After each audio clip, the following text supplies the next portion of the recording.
meu amigo, olá, minha amiga, como é que vocês estão? Sejam bem-vindos a mais um episódio onde estudamos o Livro dos Espíritos. Nós estamos no capítulo 6º da terceira parte, que trata da lei da destruição.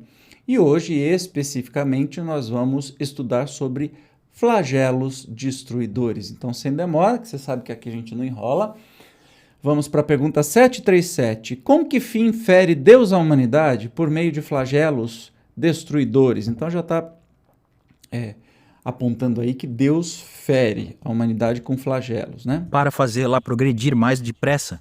Já não dissemos ser a destruição uma necessidade para a regeneração moral dos espíritos, que, em cada nova existência, sobem um degrau na escala do aperfeiçoamento. Preciso é que se veja o objetivo, para que os resultados possam ser apreciados. Somente do vosso ponto de vista pessoal os apreciais, daí vem que os qualificais de flagelos, por efeito do prejuízo que vos causam.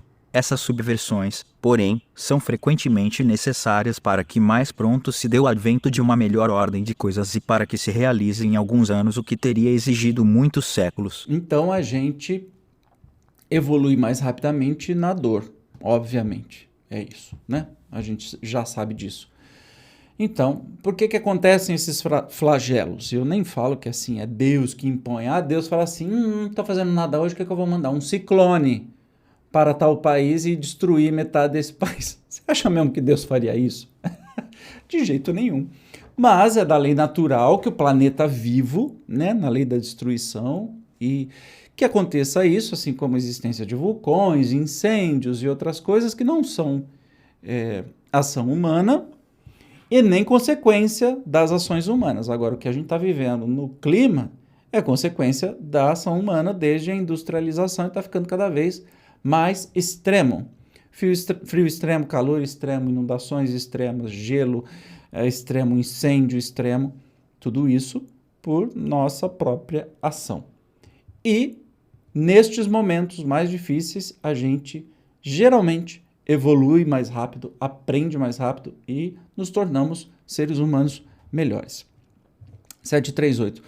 Para conseguir a melhora da humanidade, não podia Deus empregar outros meios que não os flagelos destruidores? Pode os emprega todos os dias, pois que deu a cada um os meios de progredir pelo conhecimento do bem e do mal. O homem, porém, não se aproveita desses meios. Necessário, portanto, se torna que seja castigado no seu orgulho e que se lhe faça sentir a sua fraqueza. Olha que interessante, né? A gente entenda o seguinte, Deus não castiga ninguém, então entenda uma linguagem figurada sobre isso, mas para compreensão melhor, e também na época que foi feito, os espíritos falavam isso, todo mundo entendia, porque estava muito ligado ao castigo religioso, né? Deus castiga, etc. e tal. Mas assim, claro que a gente aprende por outros caminhos, mas o planeta tem sua vida, seu ritmo também. Então, se a gente não aprende e faz as coisas erradas, o planeta vem e tal, dá uma lição, entende? Então, a gente vai aprendendo de acordo com essas lições que não botamos em prática aí. Por exemplo, no clima, nós estamos aquecendo o planeta, está dando tudo o que está dando, e a gente ainda não criou vergonha na cara. Vários governos, inclusive o nosso, ignoram isso e estão devastando a Amazônia numa proporção assim nunca vista antes. Vai ter consequência? Vai. Grave? Muito grave. Teremos áreas de desertificação, inclusive esses lugares que são terrivelmente aproveitados para plantação de alimentos e estão sugando tudo que o solo pode dar. Estas áreas vão ser, especialmente no centro-oeste, as primeiras que vão serem desertificadas se a Amazônia não for preservada. Portanto, o tiro vai sair bem no pé de quem provoca isso. Está desmatando para botar vaca para criar? Pois é, todo mundo vai sair perdendo com isso. Enquanto a gente não entender que preservando a gente vai conseguir maior produtividade, nós vamos ter consequência disso, né? E não é castigo divino, simplesmente consequência. Mas nesses flagelos, tanto sucumbe um homem de bem como o perverso. Será justo isso? Durante a vida, o homem tudo refere ao seu corpo. Entretanto, de maneira diversa pensa depois da morte. Ora, conforme temos dito, a vida do corpo bem pouca coisa é. Um século no vosso mundo não passa de um relâmpago na eternidade logo. Nada são os sofrimentos de alguns dias ou de alguns meses, de que tanto vos queixais. representam um ensino que se vos dá e que vos servirá no futuro. Os espíritos, que persistem e sobrevivem a tudo, formam o mundo real. 85. Esses os filhos de Deus e o objeto de toda a sua solicitude. Os corpos são meros disfarces com que eles aparecem no mundo. Por ocasião das grandes calamidades que dizimam os homens, o espetáculo é semelhante ao de um exército cujos soldados, durante a guerra, ficassem com seus uniformes estragados, rotos ou perdidos. O general se preocupa mais com seus soldados do que com os uniformes deles. E aí ainda tem a subpergunta, mas nem por isso as vítimas desses flagelos deixam de o ser. Se considerasseis a vida qual ela é e quão pouca coisa representa com relação ao infinito, menos importância lhe daríeis. Em outra vida, essas vítimas acharam ampla compensação aos seus sofrimentos, se souberem suportá-los sem murmurar. E uma observação do Kardec: venha por um flagelo a morte ou por uma causa comum, ninguém deixa por isso de morrer, desde que haja soado a hora da partida. A única diferença em caso do flagelo é que maior número parte ao mesmo tempo. Se pelo pensamento pudéssemos elevar-nos de maneira a dominar a humanidade e abrangê-la em seu conjunto, esses tão terríveis flagelos não nos pareceriam mais do que passageiras tempestades no destino do mundo. Então, entendeu a pergunta? Ah, mas esse flagelo que tem que ser passado vai levar os homens de bem e os que não quer muito fazer bem. E aí, isso é justo? Bom, primeiro que injustiça não existe no mundo espiritual, Deus é a justiça. Então, tudo que a gente passa por consequência e que temos que passar ou por aprendizado. Então, não tem vítima nesse sentido, mesmo que sejamos vítimas de coisas que a gente entende como sermos vítimas. Ah, morreu de um assassinato, de alguma coisa, beleza, né? Aparentemente, sim, fomos vítimas, mas se a gente acreditar que fomos injustiçados, aí a gente nega a existência de Deus. Por uma razão ou outra, tínhamos que passar por aquela experiência ou aconteceu e aprendemos com isso. Agora, quando a gente olha para essa vida como uma das milhares e milhões de vidas que nós temos e o tempo, que é a eternidade que a gente tem, né? Tudo parece muito pequeno. Todos nós vamos morrer. Você vai morrer, como diz o meu querido amigo Ururaí Barroso. Se vai morrer por um flagelo ou vai morrer de causa natural deitado na sua cama em casa, isso pouca diferença faz para a sua evolução espiritual, entende? Então as coisas não ficam tão graves assim quando a gente olha para a vida espiritual. Ficaria grave para o materialista, que olha para aqui agora, olha, aconteceu assim, foi atravessar a rua, foi atropelado e morreu. Então, se você é materialista, você não vai conseguir entender nada. Por isso que a doutrina espírita nos traz esta consolação de saber que tem mais pro lado de lá e tudo começa a fazer sentido. 739. Tem os flagelos destruidores utilidade do ponto de vista físico, não obstante os males que ocasionam? Tem muitas vezes mudam as condições de uma região, mas o bem que deles resulta só as gerações vindouras o experimentam. Obviamente que os flagelos têm as razões de ser, o planeta é vivo, vai se regenerando, inclusive, ultimamente, o planeta está se expurgando da gente, que é um vírus que está corroendo, comendo, prejudicando, estragando, e o planeta está se virando para eliminar nós, os vírus, né, de maneira mais eficiente até voltar a ter um equilíbrio. Então, a gente que se cuide. Tudo na natureza é sábio. Tem sabedoria divina em toda a natureza. Portanto, nada que aconteça na natureza é errada, né? A gente tem que aprender a entender isso e a respeitar e colaborar e não explorar, não sugar. O planeta se vira. O planeta continua sem nós. O planeta vai sobreviver, vai continuar lindamente exuberante. O ser humano? Não sei. Se a gente continuar nessa toada, vai ficar cada vez mais difícil. Mas estamos aprendendo, eu acho que tem muitas ações aí no mundo que mostra esse aprendizado. Ainda não é maioria, mas vai ser. 740.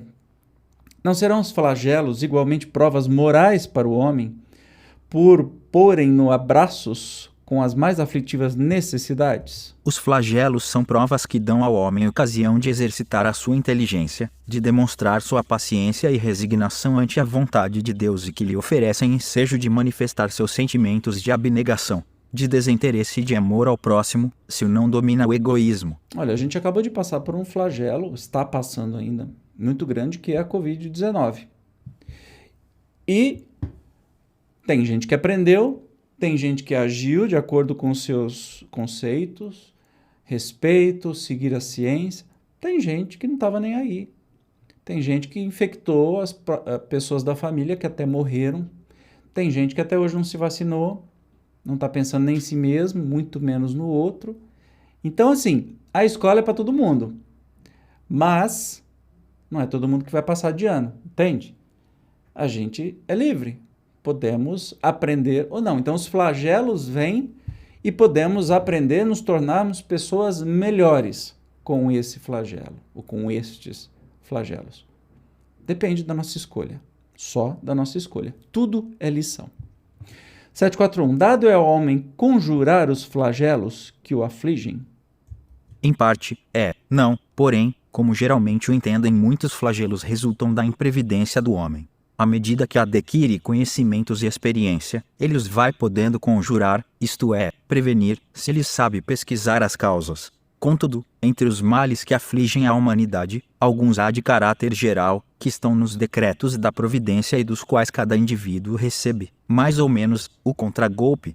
A esses nada pode o homem opor, a não ser sua submissão à vontade de Deus. Esses mesmos males, entretanto, ele muitas vezes os agrava pela sua negligência. Então a gente vai poder evitar alguns flagelos, obviamente, com a ciência, né, com o conhecimento que tivermos. Vou dar um exemplo bem bobo assim, um rio que sempre inunda e que tira pessoas do lugar, das casas, ou mata pessoas e leva embora nas enchentes. Ora, temos tecnologia para resolver as questões, certo? Mudar o curso do rio, aprofundar a sua calha, para que ele, nas enchentes sejam cada vez menos danosas, ou muda-se de lugar, uma cidade inteira, olha, essa região não pode construir nada, não fica aqui porque vai dar ruim. Então a gente pode evitar os flagelos. Tem outros que a gente não pode evitar, tem outros que, se a gente começar agora, vão ser evitados em gerações futuras. Tem outros que estamos passando que são escolhas das gerações anteriores. Então, tudo é possível, mas tudo é aprendizado. E olha, para a gente encerrar, o comentário do Kardec a respeito. Na primeira linha dos flagelos destruidores, naturais e independentes do homem, devem ser colocadas a peste, a fome, as inundações e as intempéries fatais às produções da terra. Não tem, porém, o homem encontrado na ciência, nas obras de arte, no aperfeiçoamento da agricultura, nos afolhamentos e nas irrigações, no estudo das condições higiênicas, meios de impedir, ou, quando menos, de atenuar muitos desastres. Certas regiões, outrora assoladas por terríveis flagelos, não estão hoje preservadas deles. Que não fará, portanto, o homem pelo seu bem-estar material, quando souber aproveitar-se de todos os recursos da sua inteligência e quando, aos cuidados da sua conservação pessoal, souber aliar o sentimento de verdadeira caridade para com os seus semelhantes. Então, mas aí que está a chave da coisa, né? O sentimento da verdadeira caridade e diminuir o egoísmo. O flagelo da fome. Me responda, por que tem fome no mundo ainda? Se a gente produz alimento que se estraga, tem alimento no mundo estragando as toneladas todos os dias. Você duvida? Vai num restaurante qualquer, vai no CEAGESP da sua cidade, ou no Mercadão Municipal da sua cidade, ou vai visitar uma feira livre, depois que termina, você vai ver o tanto de coisa jogada fora, enquanto muitos dos nossos irmãos passam fome. Portanto, o planeta já dá alimento para muito mais do que a gente precisa. Mas, por interesse financeiro e capitalista, isso é simplesmente jogado fora e não mata a fome. Então, a fome não é um flagelo mais, é uma consequência do nosso egoísmo, pura e simplesmente. Entende? Que todos nós precisamos nos esforçar para eliminar, extirpar do planeta Terra. Mas aí a gente tem que eliminar o egoísmo. Ah, mas como é que eu faço eliminar o egoísmo do mundo? Começa eliminando o seu egoísmo, o meu egoísmo, e aí sim todos nós vamos conseguir fazer um planeta melhor. E certos flagelos evitarmos para sempre, como a fome que não deveria mais existir no nosso meio. No próximo episódio nós vamos falar sobre guerras e neste momento nós temos muitas guerras em andamento no mundo e guerras motivadas por uma única coisa: egoísmo. Egoísmo de todas as partes, tá? Não tem um vilão e um mocinho. Não acho que o mundo é esse maniqueísmo, é essa dualidade de o lado bom e o lado mal. Quem fala isso está sempre querendo te controlar. Portanto, preste muita atenção que toda guerra tem 2, 3, 4, 5 lados que estão lucrando muito com isso em cima do sofrimento alheio. Mas isso é conversa para o próximo episódio. Eu te espero como sempre. Até lá. Tchau.